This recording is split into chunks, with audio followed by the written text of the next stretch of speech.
Have you ever asked the question why? We do a lot. It's not just our kids who want to know why all the time. Even as adults, we ask it. Maybe not out loud, but in our hearts, in our minds. Why? For instance, why am I here? I remember going through a period in my 30s where I'd wake up in the middle of the night just wondering, why am I here? Why do I exist? Why does life matter? Why do I feel full one moment and empty the next? Like I said, most of us carry those questions quietly. We keep walking, hoping meaning will catch up.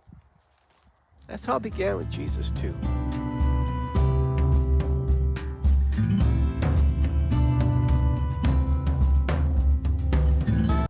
People didn't follow him because they had the answers. They followed him because walking with him made their questions feel safe.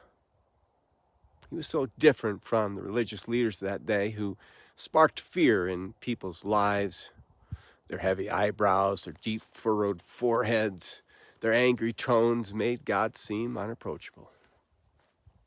Maybe God has seemed that way to you as well. Jesus, on the other hand, made God seem like a loving father. Whoever Jesus was, he was a radical departure from the rabbis that people had encountered in those days. So as we walk together, I don't want to explain Jesus to you. Let's just walk, pause together, and let him meet us where we are. Listen to John's words in John chapter 1. He said, "In the beginning was the Word, and the Word was with God, and the Word was God." John uses a Greek term there called logos.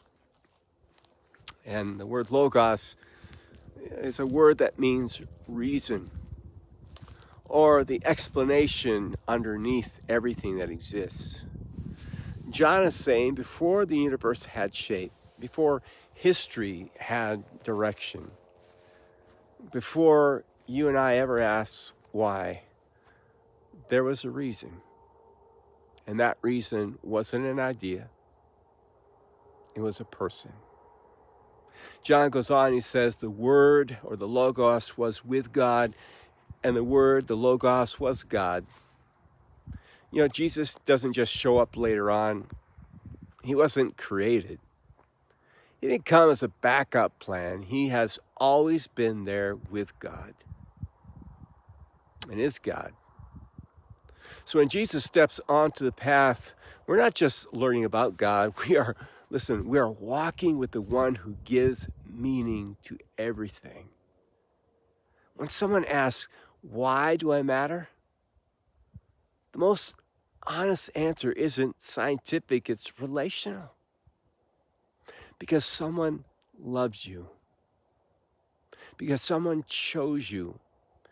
Because you were and are wanted.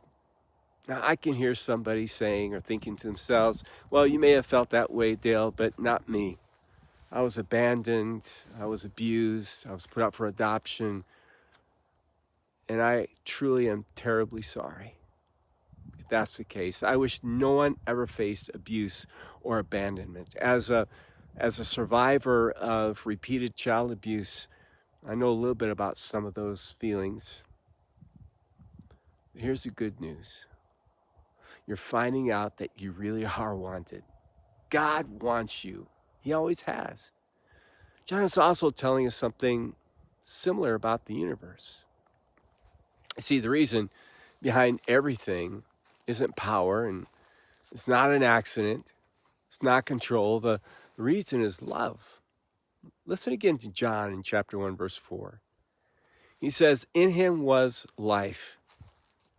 That life was the light of all mankind. This life John talks about isn't just breathing. It's life that gives life, that moves toward others. Light that shines gently in dark places. You know, light doesn't rush us. Light doesn't force belief. Light shows up and stays. Now, some of you are walking today with me and you feel tired.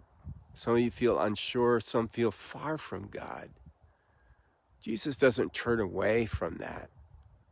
What I love is that he walks with you in it. So the Word became human and made his home among us. John chapter 1, verse 14. Think about it.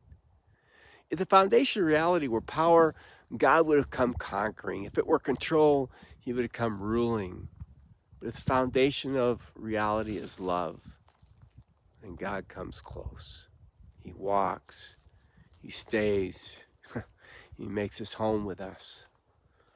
John says Jesus was full of unfailing love and faithfulness. I just love that. Full of unfailing love and faithfulness. Grace and truth together. If love is the reason behind everything, then your life and my life isn't random. Your pain is not unseen. Your longing makes sense. You were made by love. You're sustained by love. And here's what I love. Love has come looking for you. So here's the invitation today. You don't have to figure everything out. You don't have to decide everything now. You don't have to walk faster than you're ready for. Just keep walking. Because the Logos, the Word, the reason behind the universe is not calling you to solve life. He's walking beside you and besides me, showing us that at the center of all things is love. Thanks for joining me today. And I look forward to our weekly walk again very soon. From Timeless Netiv, the Netiv Olam, the eternal pathway. I wish you a blessed week.